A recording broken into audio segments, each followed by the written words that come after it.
I don't know if we ever talked about this before, but I love sharing the story because it is just the transparent truth is if you had asked me for many years why I started the business, I would say, oh, because I love my boys and I love wearing their names and all that. And I was at an entrepreneur group and I had someone say, well, what's your why? And I said, because I love my kids. And he said, oh, there's got to be something more than that. And I said, well, that's my answer. And then he said, well, what's your relationship like with your mother? And I started to cry. And I was like, oh, no, what's going on here?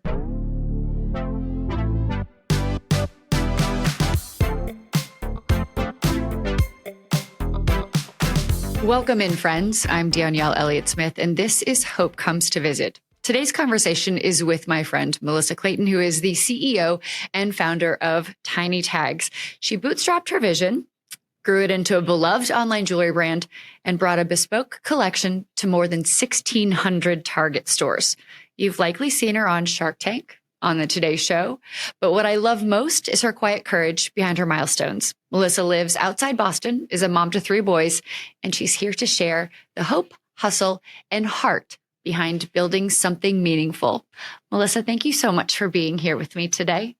Thanks for having me, Danielle. I love seeing old friends. I know. I love that we could have this conversation. And, right before we started recording, I was saying that I had seen Tiny Tags in Target, and I have that secondhand excitement and pride whenever I see a friend's success. And it was so amazing for me to see you continuing to grow. So let's talk a little bit about where Tiny Tags came from and how it's grown over the years. Sure. Well, thank you. And same to you. I love seeing your success and doing a podcast. I listen to podcasts. I'm driving to New York City this afternoon, so we'll podcast it the whole way. But the one thing with me is I think what comes with age, I lay it out on the table. So I've had the business for well over 15 years. So that overnight success has been 15, if not more years in the making. But bootstrapped, haven't never raised money, no investors.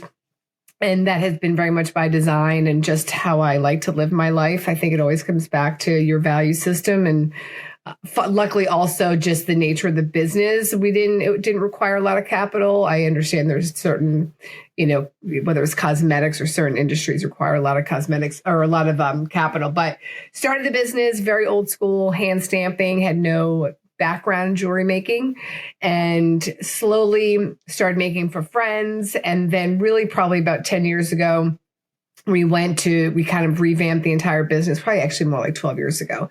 And we went to fine personalized jewelry. Luckily for me, outside of Boston in Rhode Island is huge history of jewelry manufacturers. So we partner with like 2 or 3 manufacturers. We actually sit inside one of their buildings. They make Tiffany's, David Yurman, Tiny Tags. It's all kind of the same. And they make it, walk it over, and we send it out. So we've been doing an online business for years. And then the Target thing happened and this is whenever I talk to female entrepreneurs or anyone, is about building a brand, because I think it's so important, especially nowadays. And one of my favorite books was Brand Warfare. And I received an email from a buyer from Target in 2017. She said, would love to chat. And we chatted. And she said, would you ever consider Target? And I said, honestly, I can't even imagine it. It just seemed so overwhelming at the time. But we said, let's stay in touch. And we did. And we did a bespoke collection, a $25 price point in 2023. And that was in 200 stores. And long story short, now we're in over 1,600. And I think it is a pinch me moment for me, because Target, just the pure distribution and the getting our name out there. But I like to think that it all happened because we built a brand, which is really hard because you say no a lot. And I think she saw that we were really putting a stake in the ground, that we were going to talk about motherhood. We were going to be a vulnerable brand. We were going to be honest, and we were not trying to be everything to everybody. And I think that's why the whole Target thing happened. So, and I will say, with a huge asterisk there, it's really hard even now to stay focused and not chase the shiny object, because there's a So lot let's of talk about that focus a little bit, because I know that, so you and I knew each other back in the blogging world, right? We came into contact in conferences, and not only have I had Tiny Tags pieces, but it's so beautiful to me. I have a close girlfriend now, Tina. She loves her Tiny Tags piece, and she had it before I ever knew her. And it was really beautiful to see that on her years after you and I knew each other. And let's talk about the focus then. So what was the focus? Has the focus evolved? Yeah. So when I first started the business, I was trying just to sell anything to anybody. So on the website, the gift guide had brides, graduates, yogis, you name it. I was trying to make something for somebody. And I listened to that book, Brand Warfare, and I really took the time and said, okay, what do I really care about? And it was about talking about motherhood and about children and your village. So I literally went home and deleted everything off the website. And so that has always remained our focus. And sometimes it's hard because it's like, okay, well, then if you're really talking to just mothers and you're excluding people and you're not being inclusive. And I always think of it that everybody has a mother, even if you don't have a good relationship with her or she's no longer in your life, you had a mother. And I also think it is your grandmother if you were raised by your grandmother or your sister. Like I have a younger sister who growing up, I was like her mother. So it really is about who you love in your life. And that to me was what I knew I wanted to talk about. I wanted to have this emotional connection with our community. And, even now, we just launched TT Sport, which my husband has been wanting to do for years, to really talk about, like, to go after athletes. And I kept saying no, because I said, it's not in my heart and I have to feel it. And it wasn't until my oldest son went off to play lacrosse at college that I felt this real calling and there's pulling to the sports world. Not because I wanted to be the flashy athletes, but because I was so thankful to sports of how it created instant community for him and how much of his identity was wrapped up in sports. And it was like, oh, now I could see as his mom wanting to wear his lacrosse number, because it really is kind of an acknowledgement of all that he has put into this journey of lacrosse. So here's what it made me think of instantly is the Thank You Mom campaign that Procter & Gamble always did around the Olympics. So I don't know if you remember ever seeing the ads. It was actually the first large scale campaign I did in the blogging world. I was the first person that any of the brands sent anywhere. They sent me to the Olympics to cover their Thank You Mom campaign. And the whole campaign is based around the idea that the Olympic athletes, it shows like moms getting their kids getting the athletes out of bed in the morning, and they're tying their skates and they're taking them to the rink and they're getting them ready. And then when they have those winning moments, it's like, thank you, mom, because it's their mom has been the person who has been with them on that journey. And obviously dads as well. But the campaign is thank you, mom. Right. So it's tying together that piece that you might be wearing that sport, but it's also as the mom, didn't get there alone. Right. Yeah. The person who's been taking them and in the stands, on the sidelines, showing up as a mom of two athletes. Well, many games. I have to tell you, when was that campaign? How many years ago? Let's see. They did it a number of Olympic games in a row. Yeah. I want to say the last time would have been 2016, probably. Because we watched that as inspo for TT Sport. I swear to God, that was on our Slack channel.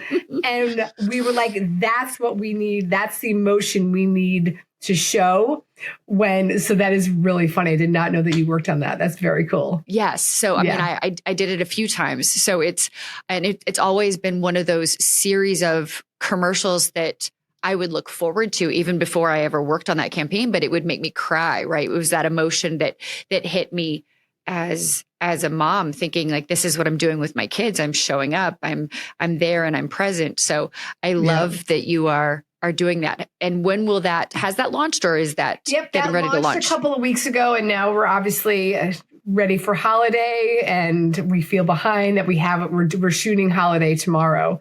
So, which is kind of late, but the TT Sport, we really put a lot of time and money into that campaign, more than we ever have. We went to North Carolina to shoot content. So that was a little bit of a distraction, but now we're marching forward with holiday. This is so exciting. So one of the things, mentioning that you're self-funded, right? When I wrote Mom Incorporated with Lisa Sherman years ago, it was about women who start businesses, and typically they start small and they grow, which is a lot about what you're talking about. Very few go after venture capital, but even so, it means that you do have to say no a lot, and you do have to figure out what your focus is. What has been the most challenging piece of this experience for you over the last 15 years?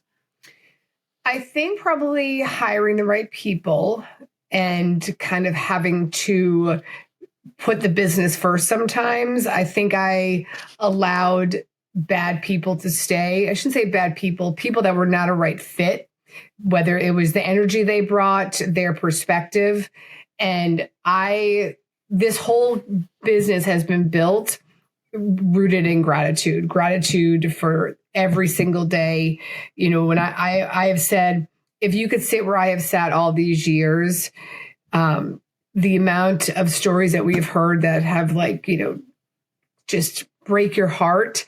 You almost have to have that foundation of gratitude, I think, to really work here and thrive, because you can't talk to a mom of an angel and then get on a Zoom call and complain about something. It just never works for me. And I've allowed people that didn't belong in the company to stay on because I felt bad. I didn't want to fire them.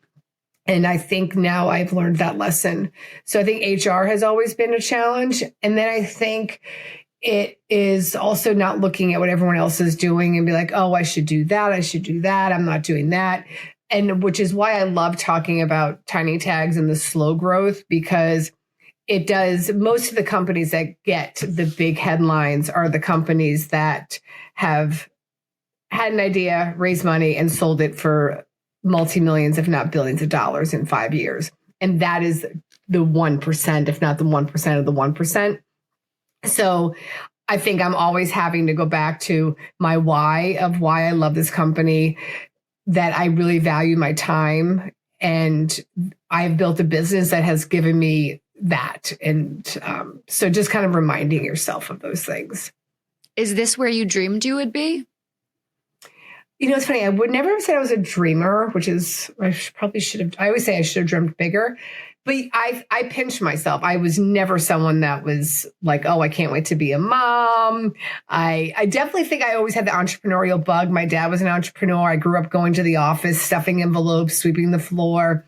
And even when I left corporate America, I was like, okay, I'm going to start something. I never thought I'd be in the jewelry space, but I think I'm more of a sales and marketer. And I think I would have found my way into the motherhood space, because I think that was something I was pulled to. Do you have other avenues that you are planning to go? Not necessarily that you're planning on sharing just yet, but Do you have other big ideas? No, I actually really think I could see having this business to the end. So it's funny. My oldest is in college now, and he interned with us this summer. And I was like, what if we kept this? Because it was always like, oh, we'll sell it at some point. And now I'm like, oh, I feel like it'd be really amazing if one of my boys wanted to join the company and it could be a family business. So, I am a busybody. My biggest fear of being an empty nester next year is, what am I going to do with at night, on the weekends? I love going. Right now I have 2 football games on the weekends. I love it. So I'm very thankful to have work to keep me busy. So I think one of the greatest things about having these experiences, these up and these downs, and being self-funded, we get to learn from our mistakes. We get to learn what works and what doesn't. And I think one of the things you said was learning to say no. What lessons have you learned that you like to pass on to other women, especially who are moving into an entrepreneurial space, that you say, gosh, if I could go back and I was doing it again, these are the one or two things that I would definitely do or definitely not do? I wish I had gotten a mentor earlier on. I DM a lot of people and I talk to a lot of people, because if someone that has done this before will give me 15 minutes of his or her time. So I wish I had found a mentor, and I wish that I had found this is a very practical advice. Every industry has a trade organization for the most part. They have conventions, even if it's like, model trains or something. There's conferences for these people. And I wish I had tapped into that space earlier, like the jewelry space. We spend a lot of time and money trying to find the right manufacturers and never realize that they actually all get together once a year. So I think things like that, like tapping into the trade organizations and the not-for-profit industries, or like the trade organizations that support the industry. Okay. That's practical. Okay. What about from the heart side?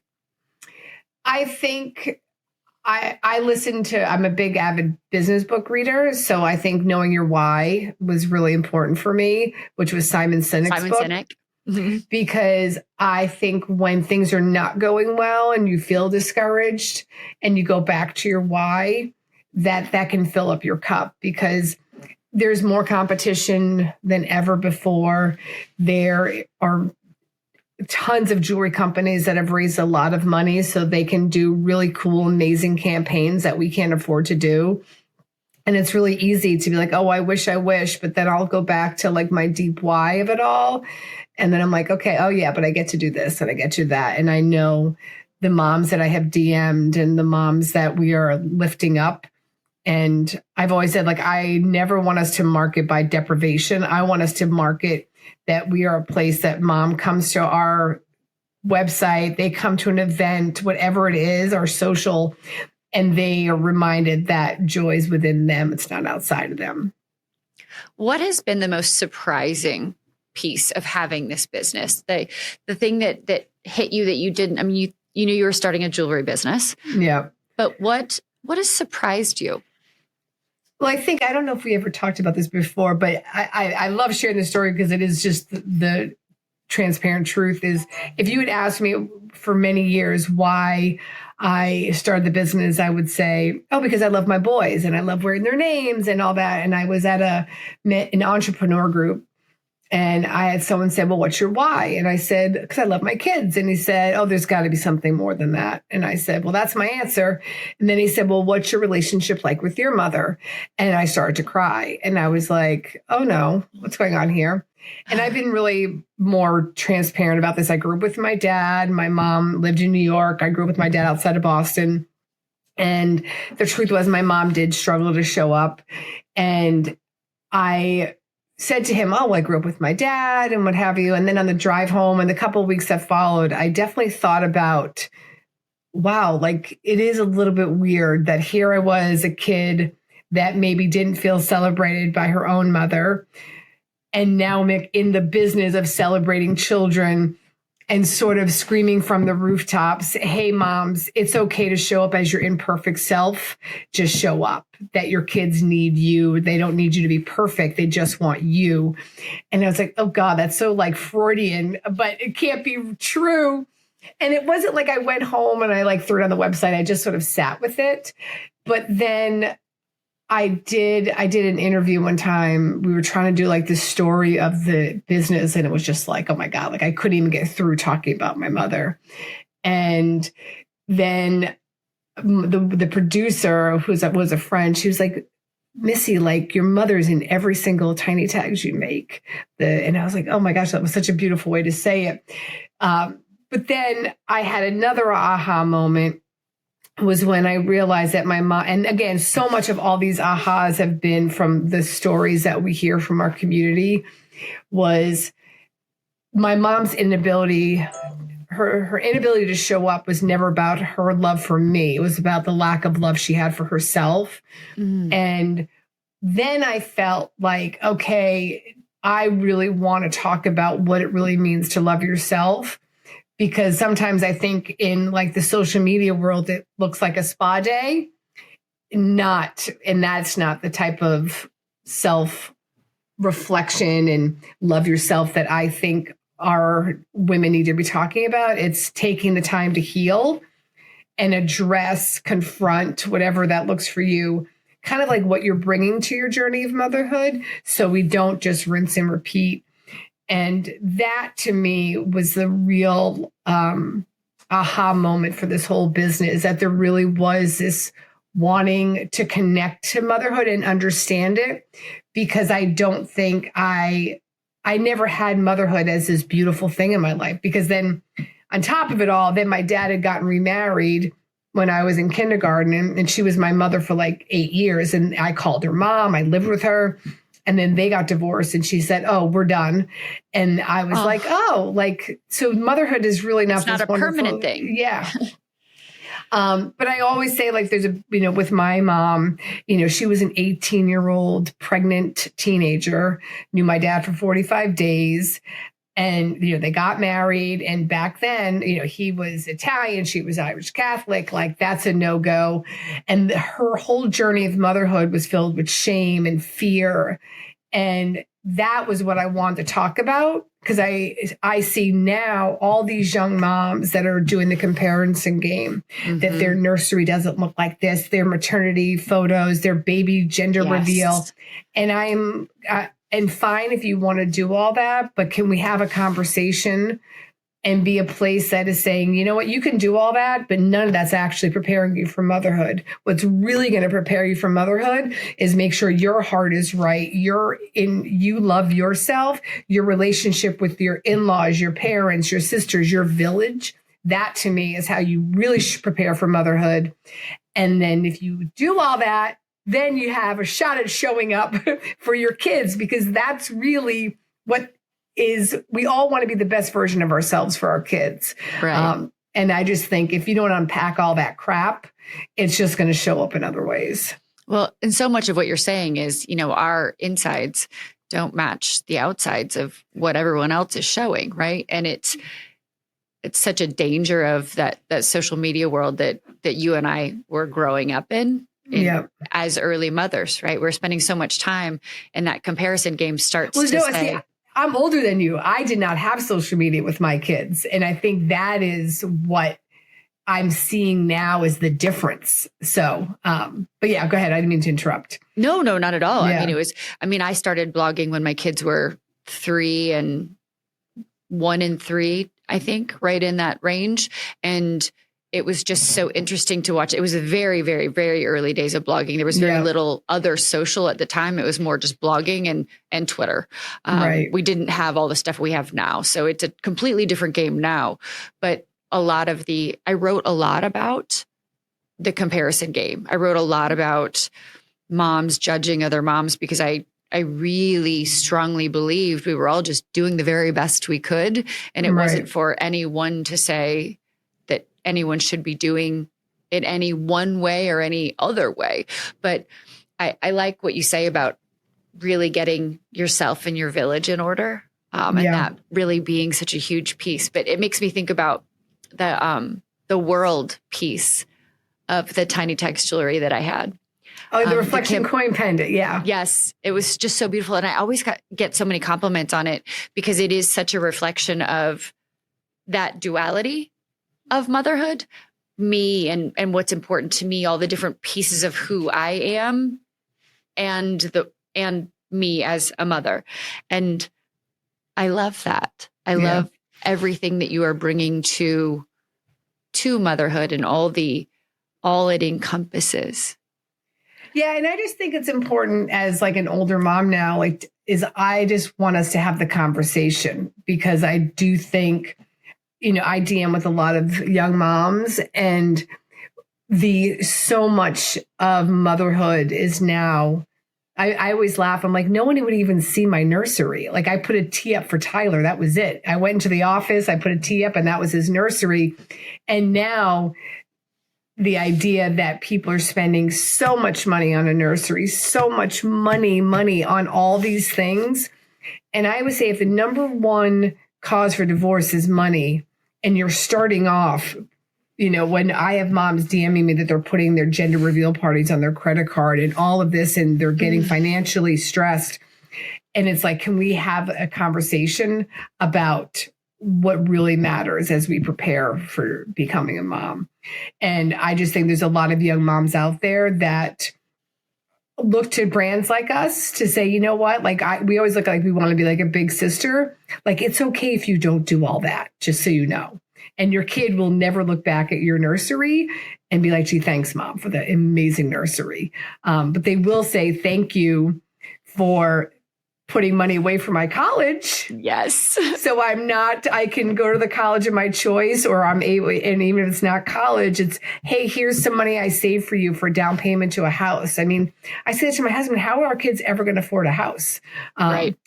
Anyway, and it's not about a shame game. Like, if you want to do all that, you do that. But I just think there's a place for the conversation and just changing it a little bit, because I do think there is I hear from a lot of young moms that feel pressure to do all this stuff as they're preparing for, motherhood.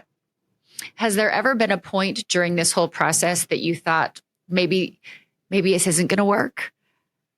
Oh, yeah. I mean, and we still always wonder. I mean, there are so many brands that raise a lot of money. But that's why, like I've said to my husband, if it all ended tomorrow, we would have no regrets that we've been able to do. I mean, he does it to work, and he gets to coach at night and do the things that he loves, because was his dream. And that if it ended tomorrow, we would still be very thankful for the journey. And I think that's, for me, I'm very focused on the journey of it, not just, okay, let me try to make as much money as possible so I can go lay by a pool all day. That's never been my goal. So I'm just focused on today, holiday, and making sure that we do have 5-year plans and 10-year plans, but we understand that something could change. And who's to say, maybe if someone did say, hey, a right partner, I want to invest and help you take your vision to be bigger and better. Maybe. I would never say no to, I'm always open. But right now, we've been enjoying our team right now. Is amazing. And I feel like we're heading in the right direction. I know I saw you post recently on LinkedIn that Meghan Markle had worn a piece of Tiny Tags. What was that moment like for you?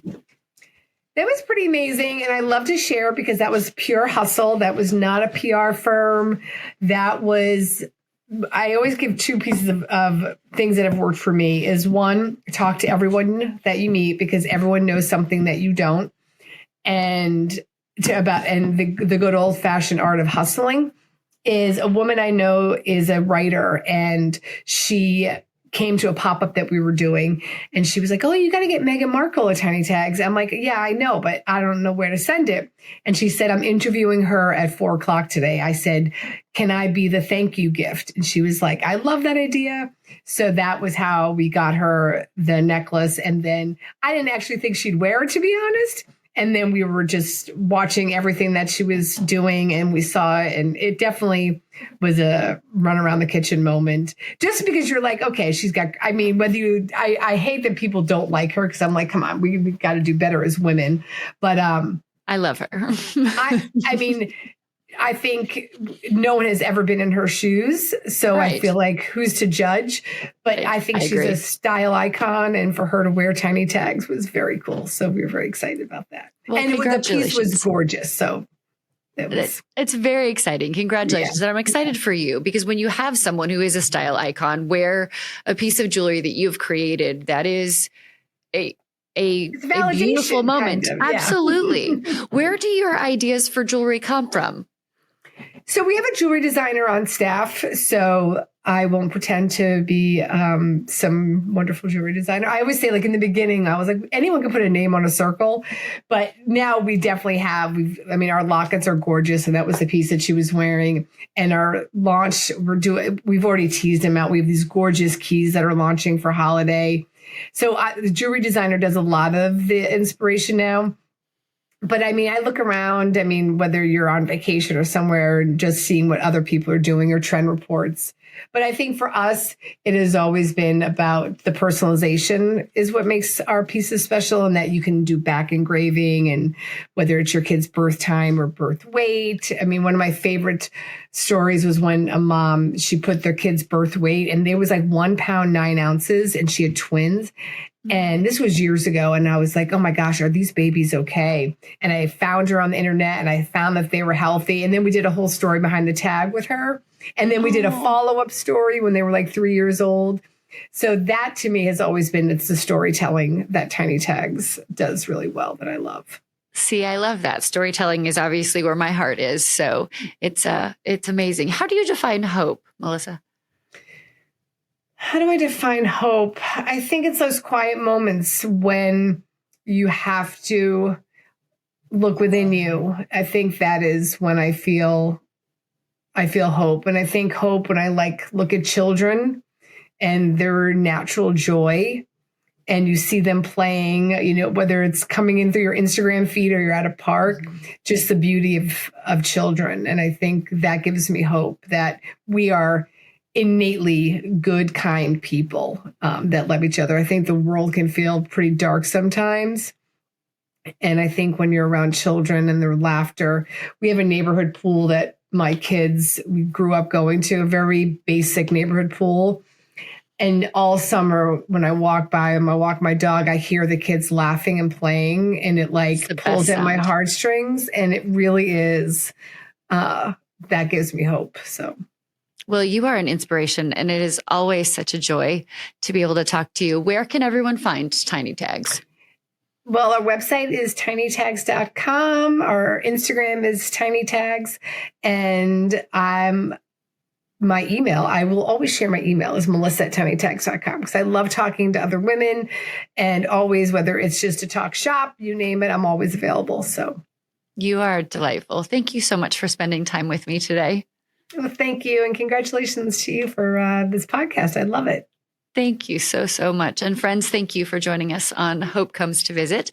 I hope we have met you exactly where you are today, and that you will take the time to share this episode of Melissa and Tiny Tags.